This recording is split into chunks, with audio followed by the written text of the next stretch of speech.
Abdi mah kadang-kadang sok bingung Bu, salat nu ikhlasnya nu kumaha.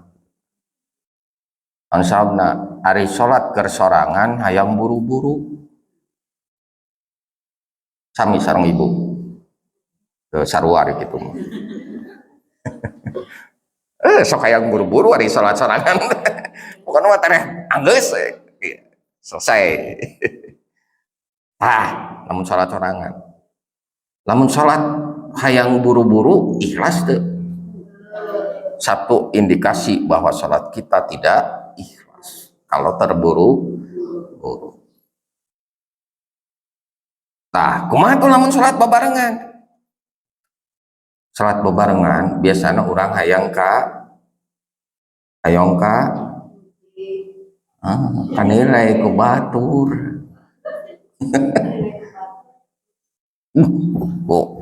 Ibu sok ningali meruntuk diri itu. Bagi kadang Allahu Akbar. Itu teh ada beberapa kemungkinan, Bu. Ya. Ada beberapa kemungkinan. Mungkin orang itu betul ikhlas dalam sholatnya, mungkin tidak ikhlas dalam sholatnya, mungkin terburu-buru dalam sholatnya, mungkin juga ingin ingin kelihatan oleh orang lain. Allahu Akbar. Hebat bacaan. Kuat kapaseh eta bacaanana lekoh cek bahasa urang nama. Ya. Atau kadang-kadang direkayasa salatna. Bu pernah lihat sekarang lagi viral ya di YouTube gitu.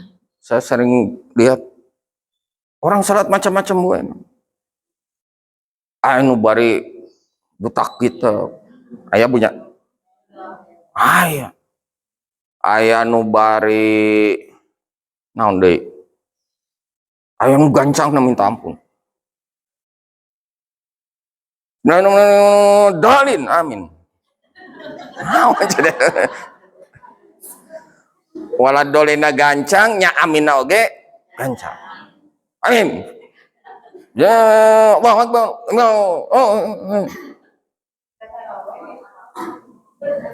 Kira-kira menurut Ibu praktek sholat semacam itu ikhlas enggak? Asa jauh tidak ikhlas. Tong boro makmum imamna oge cantang tuh ikhlas. Komo makmumna diajak sholat model gitu. Tapi nugis biasa macan kami sudah biasa cenah sholat seperti ini. Duh. Kumaha cara sholat gitu teh ya? Sudah menghilangkan beberapa rukun di dalam sholat. Ya. Nah, nasihat yang pertama untuk Allah itu yaitu mengikhlaskan. Sebenarnya ditujukannya kepada manusia, ya. Nasihat itu untuk Allah. Jadi mengikhlaskan manusia untuk ibadah kepadanya, kepada Allah Subhanahu wa taala. Rek puasa, rek sholat, rek naon oge nu penting mah ibadah teh kudu ikhlas. Lamun orang sodakoh, infak, jika tangan kanan kita memberi, maka tangan kiri kita jangan sampai tahu. Artinya naon? Ikhlas, Bu. Teu kudu dibejer-beaskeun ka batur, nggak usah dibewarakan kepada orang lain ketika kita beramal. Ujuk-ujuk datang ke ketua DKM. Pak DKM, abdi tos sholat. Pak DKM, abdi nunjuk puasa. Teu kudu kitu. Nyempunya dina ibadah mah itu cirinya orang nggak ikhlas ketika lapor.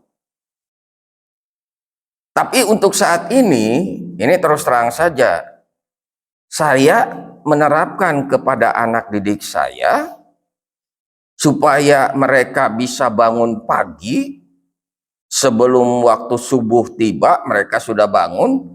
Itu mereka dituntut untuk memberikan voice note lewat WA dan itu harus dijapri kepada guru, kepada wali kelas. Itu kewajiban anak. Ternyata antusiasnya luar biasa, Bu. Aya nu poistot jam 3 isuk. Berarti apa? Anak sudah bangun jam 3 pagi. Itu di luar perkiraan kita. Kan kita hanya mengira-ngira anak TA paling bangun jam sabaraha coba? Jam 5 baru bangun. Tapi kita menuntut anak supaya bisa bangun pagi dan mengikuti sholat subuh di awal waktu. Bahkan lebih bagus lagi kalau sholat subuhnya berjamaah di masjid bagi laki-laki. Tapi ternyata, Bu, di luar dugaan kita, anak jam 3 pagi sudah laporan.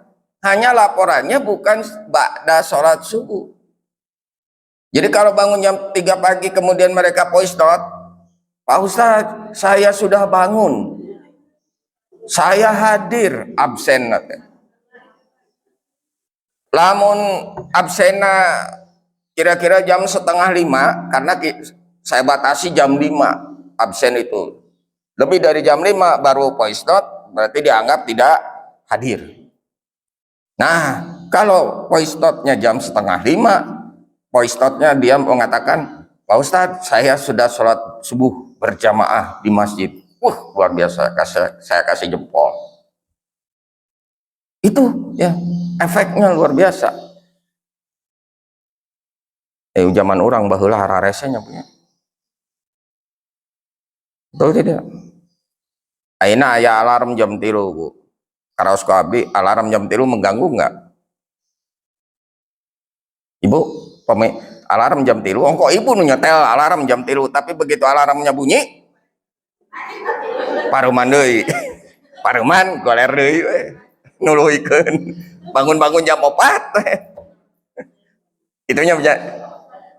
Karaos ku abdi lah eta mah. Rumaos. Ari keur tunduh mah tunduh we. Alarm disada. Ini ya. Ini satu indikasi bahwa kita belum ikhlas di dalam beribadah kepada Allah. Yang kedua, ini nasihat untuk Allah itu mengakui keesaan Allah dalam rububiyah, uluhiyah, asma dan sifat-sifatnya. Ini dalam beribadah tentunya ya, Bu ya. Keesaan Allah dalam rububiyah, uluhiyah, asma dan sifat-sifat Allah. Rububiyah itu ketuhanan ya. Rububiyah, uluhiyah, asma dan sifat-sifatnya. Nanti saya coba jelaskan itulah tentang rububiyah, uluhiyah. Uluhiyah, asma itu nama dan sifat-sifatnya. Nah itu nasihat untuk Allah.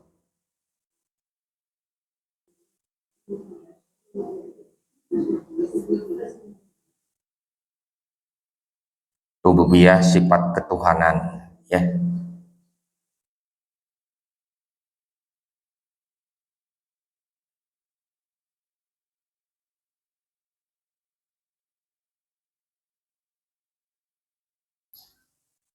Sifat-sifat Allah ya seberapa, Bu? 20 harus ya. Wujud, qidam, baqa, mukhalafatul lil hawadisi, qiyamu binafsihi, wadaniyat, qudrat, iradat, ilmu, hayat, sama, basar, kalam, qadiron, muridan, aliman, hayyan, sami'an, basiron, mutakaliman. Terang artinya naon, Bu? Yoskeun eta kayaknya punya. Jadi hiji nasihat untuk Allah itu mencakup 2 hal tadi ya, Bu ya. Kemudian bagaimana nasihat untuk kitab Allah? Ya, yang kedua, nasihat untuk kitab Allah itu mencakup 1, menjaga kitab dari tahrif. Menjaga kitab dari tahrif. Naon tahrif teh? Tahrif. Tahrif. Tahrif. Non tahrif penyelewengan.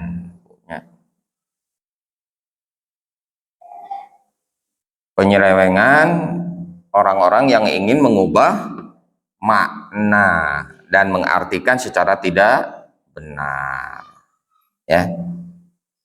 Kata Allah ditegaskan di salah satu ayat Al-Qur'an, inna nahnu nazzalna dzikra wa inna lahu lahafidun. Sungguhnya aku yang menurunkan kitab itu. Dzikra di sana adalah peringatan, yaitu kitab suci, ya. Dan aku sendiri yang akan menjaganya. Taeta, ya. Jadi semata-mata Allah nurunkan kitab, lamun Allah henteu ngajaganya. Allah yang akan menjaganya. Dari apa? Yaitu tadi dari penyelewengan orang-orang yang ingin mengubah makna, mengubah arti. Dan loba tuh zaman kiwari mah Bu, orang yang mengubah arti Al-Qur'an, makna Al-Qur'an sesuai dengan keinginan sendiri, kebutuhan sendiri. Banyak ya Bu ya. Jangankan hadis Al-Qur'an saya yang sudah jelas-jelas dari Allah turunnya, masih ada yang menyelewengkannya Bu. Maka kudu hati-hati. Kemarin-kemarin nih rame Bu ya, viral ya, beredar kitab Al-Qur'an yang isinya banyak sekali penyimpangan Bu. Jadi diselapkan kata-kata tertentu yang isinya tidak sesuai dengan apa yang difirmankan oleh Allah. Jadi memaknai Al-Qur'annya itu sesuai dengan keinginan sendiri, kebutuhan sendiri. Kemarin viral ya Bu ya, anu tahiyat make dua kieu. Aya ya, viral itu. Aduh luar biasa reaksi umat Islam itu. Orang dolin cari cinga cenah. Kan sauna bisa disebutkan pendukung. Padahal mah udah dari sananya sholat mah 1400 tahun yang lalu diajarkan sholat ka urang, sholat kudu kitu. Nah, bet naon hubunganana jeung politik ayeuna? Hubunganana sholat. Tetep aja semacam waladolin. Amin. Lain berarti kita mengatakan amin di sana mendukung. Da urang mah keur salat. Urang mah keur salat. Bukan berarti kita mendukung salah satu. Ya. Nah, ini jadi harus dipahami betul ya, kalau salat itu harus bagaimana. Kata Allah, Rasulullah negaskan, shollu kama ra'aitumuni usolli. Salat aranjeun sakumaha kuring salat. Tacek Rasulullah salat tak itu. Ya urang mah kitu nurutan Rasulullah.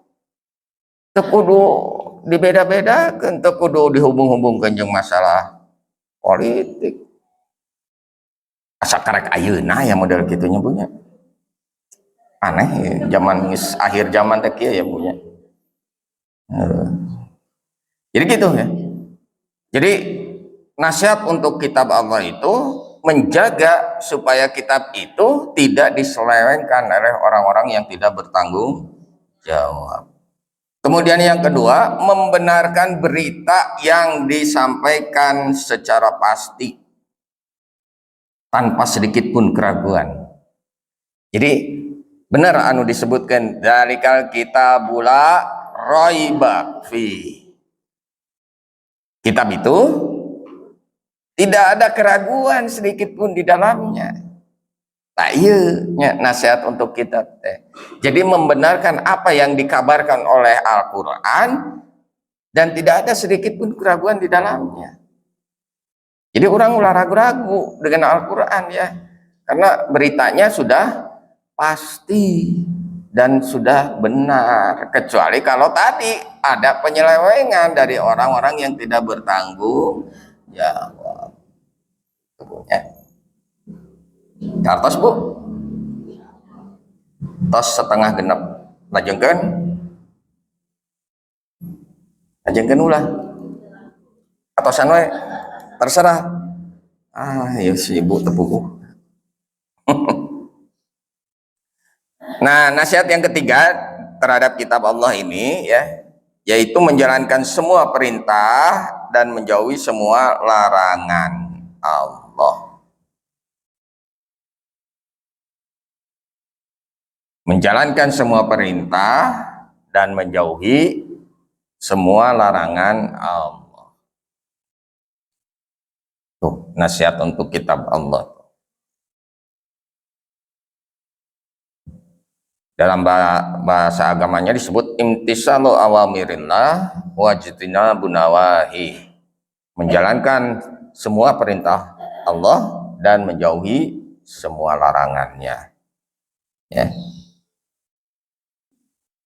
Kemudian yang keempat, mengimani hukum-hukum yang terkandung di dalam kitab Allah. Mengimani hukum-hukum yang terkandung dalam kitab Allah. Ya. Allah menurunkan Al-Quran tentunya adalah untuk menasehati umatnya, ya, dengan menurunkan hukum-hukum yang harus dijalankan, yang harus dipatuhi oleh umatnya. Nah, dalam Al-Quran itu kan ada tarhib, ada targhib, ada targhib, ya, kemudian ada wa'ad, ada wa'id dalam Al-Quran itu. Jadi ada janji Allah yang baik, ada janji Allah yang buruk untuk manusia. Ada kabar baik dari Allah, ada kabar buruk dari Allah untuk manusia. Itu dalam Al-Quran. Jadi bukan hanya sekedar menceritakan masa lalu saja, enggak. Menceritakan sejarah para nabi saja, enggak. Tapi di dalamnya juga dibarengi dengan hukum-hukum. Kalau para sahabat, para nabi dulu mengerjakan itu, ya, dari sejak Nabi Adam sampai Nabi Muhammad SAW yang terakhir itu. Nah, kenapa orang-orang seperti itu?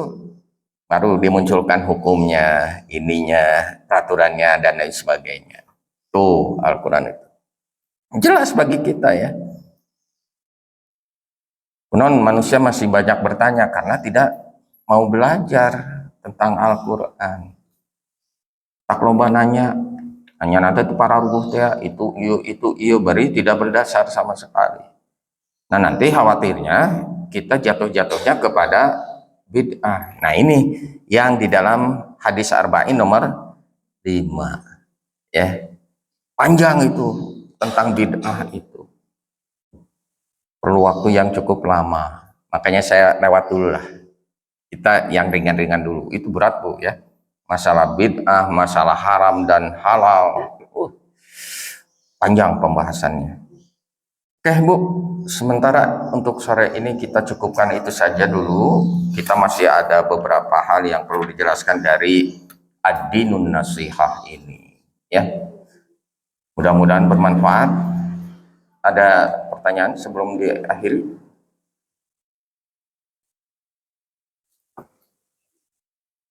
Enggak? Daya upami teu aya mangga orang akhiran ku doa, ya, sesarengan sebelum kita tutup. A'udzubillahi minasyaitonir rajim. Bismillahirrahmanirrahim.